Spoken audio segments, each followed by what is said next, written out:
Le Congolais Emery Mwazulu Diabanza a été condamné mercredi à 1 000 € d'amende. Il est accusé d'avoir tenté de s'emparer en juin dernier au musée du Quai Branly d'un poteau funéraire d'origine tchadienne pour dénoncer le pillage culturel de l'Afrique, initialement poursuivi pour tentative de vol.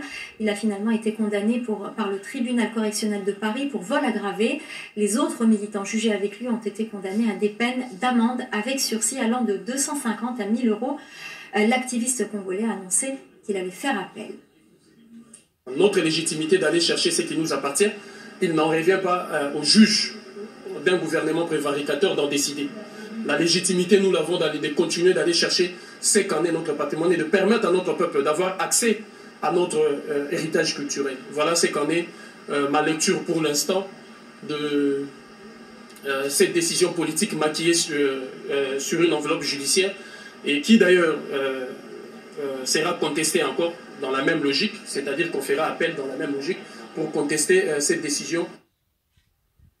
Ça fait presque 60 ans que Patrice Lumumba a été tué. Son assassinat aurait été perpétré par des policiers belges avec la complicité des autorités congolaises de l'époque et de la CIA. Son corps n'a jamais été retrouvé et sa famille n'a jamais pu lui offrir une sépulture. Aujourd'hui, la justice belge pourrait restituer à ses enfants le seul reste de son corps, une dent. À la fin des années 90, un policier belge l'exhibe comme un trophée à la télévision, se vantant d'avoir fait disparaître le corps de Lumumba dans l'acide. En 2016, la dent est saisie par la justice, cette même justice qui a décidé aujourd'hui de la rendre à la famille.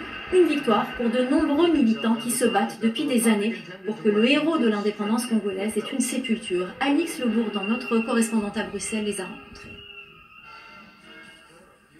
Quand il a commencé à militer pour la mémoire de Patrice Lumumba, cet activiste ne se doutait pas que son combat tournerait un jour autour d'une seule dent. Un vestige que la justice belge va bientôt remettre aux descendants du premier ministre congolais. Patrice Lumumba aurait été assassiné par des policiers belges avec le soutien de la CIA et des autorités congolaises, juste quelques mois après l'indépendance. C'est déjà un pas important qu'on a décidé de restituer des dents à la famille et au peuple congolais. Mais non, la question, comment on va restituer? Parce que c'est quand même un des assassinats du siècle. Et en plus, il y a encore un procès qui est en cours. L'histoire de cette dent est aussi sombre que longue. Pendant des années, le policier chargé de faire disparaître le corps garde le vestige chez lui. Il va jusqu'à l'exhiber plusieurs fois à la télévision. Des images dont cet écrivain congolais ne se remet toujours pas. J'ai quand même vu ce mec venir déclarer devant tout le monde à la télé qu'il avait découpé le Lumumba en petits morceaux, qu'il avait mis dans l'acide. Il a raconté ça comme on raconte n'importe quelle petite histoire. Et c'est passé comme ça. Moi j'ai vu ça complètement épouvanté un soir. On appelle ça recel de cadavre dans un pays civilisé où il y a des lois. Ce n'est qu'en 2016 que la dent est saisie par la justice dans le cadre d'un procès intenté en Belgique par les descendants de Patrice Lumumba. On a réussi à faire qualifier ce dossier d'assassinat de M. Lumumba en crime de guerre. Et donc, il est imprescriptible, ce qui permet, 60 ans après ou presque, de poursuivre l'enquête. Mais l'enquête est ouverte depuis plus de 9 ans. De quoi irriter ce sociologue dont le livre paru en 1999 avait mené à la mise sur pied d'une commission d'enquête parlementaire.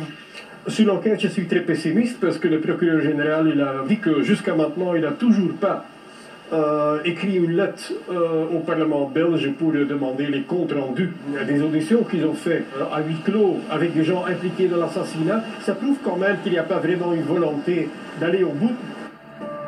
Une lourde histoire qui vient rappeler la douloureuse relation de la Belgique à son ancienne colonie. Et nous retrouvons comme promis notre correspondante à Bruxelles, Alix Le Bourdon. Alix, bonsoir. Tout d'abord, qu'est-ce que l'on sait? Est-ce que l'on sait, quand la Belgique va rendre la dent?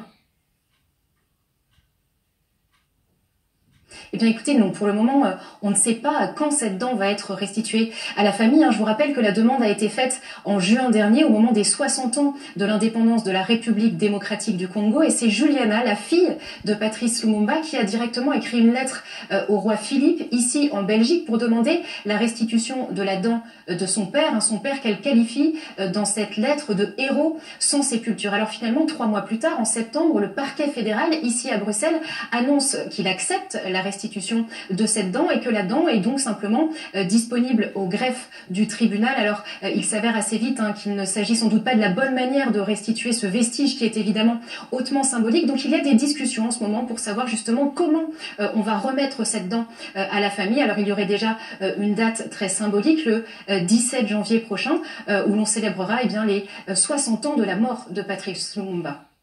Alors pourquoi l'enquête sur sa mort prend autant de temps ?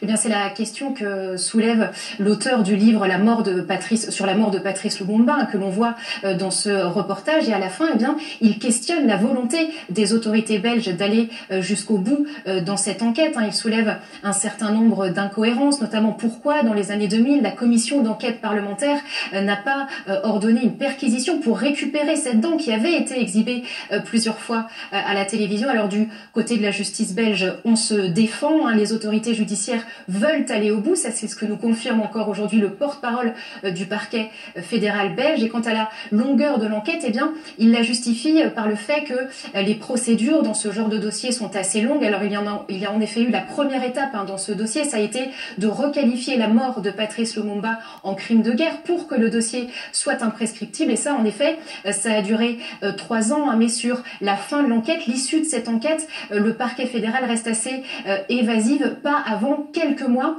nous dit-on. Je vous rappelle quand même que cette enquête est ouverte depuis 2011, que Patrice Lumumba est décédé en 1961, c'est-à-dire il y a presque 60 ans. Donc parmi les 12 personnes soupçonnées d'être impliquées dans cette affaire, eh bien aujourd'hui seulement 2 sont encore vivantes. Elles sont évidemment très âgées. Alors les craintes des proches dans ce dossier, c'est que l'enquête ne soit pas clôturée du vivant de ses potentiels protagonistes. Merci beaucoup Alix Le Bourdon, et nous suivrons bien évidemment avec vous à partir de Bruxelles l'affaire de la dent de Patrice Lumumba. Merci infiniment d'avoir répondu à nos questions.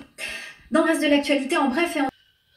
Voilà, ceci est une première victoire par rapport à la lutte que nous menons pour d'abord la reconnaissance de la culpabilité de l'État belge par rapport à l'assassinat du premier ministre Patrice Emery Lumumba, mais également la démarche qui a été à la fois menée par sa famille. Nous saluons ici la démarche de sa famille biologique, mais aussi de tous les autres Congolais, comme tous les autres panafricanistes, comme tous les autres défenseurs des droits humains à travers le monde, parce que l'assassinat de Patrice Emery Lumumba était tout simplement,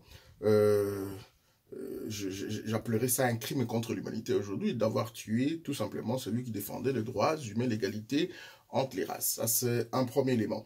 Mais un autre élément que j'ai voulu soulever dans la réconciliation entre la Belgique et la RDC, c'est qu'il ne faut pas que la mort de George Floyd aux États-Unis puisse réveiller les autorités belges par rapport à une quelconque réconciliation. Nous, Congolais, nous n'avons pas demandé une réconciliation poussée par un contexte qui ne vient pas de la volonté. Si la réconciliation entre le Congo et la Belgique est dictée par un contexte autre qu'une réelle volonté de voir ces 2 États poursuivre leur chemin, je crois qu'une telle réconciliation ne va pas durer.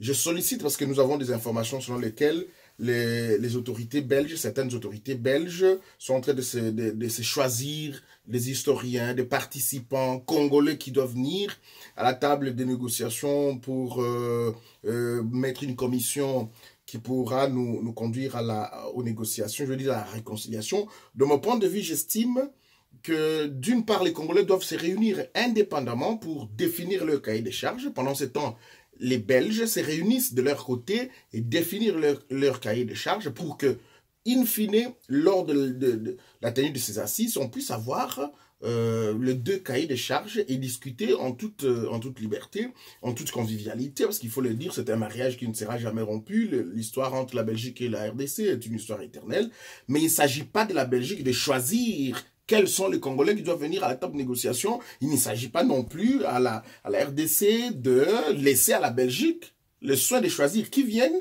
à la table de négociation pour la réconciliation. Donc, j'appelle à la réelle volonté de part et d'autre que cette réconciliation ne soit pas dictée par un agenda quelconque politique. Merci infiniment.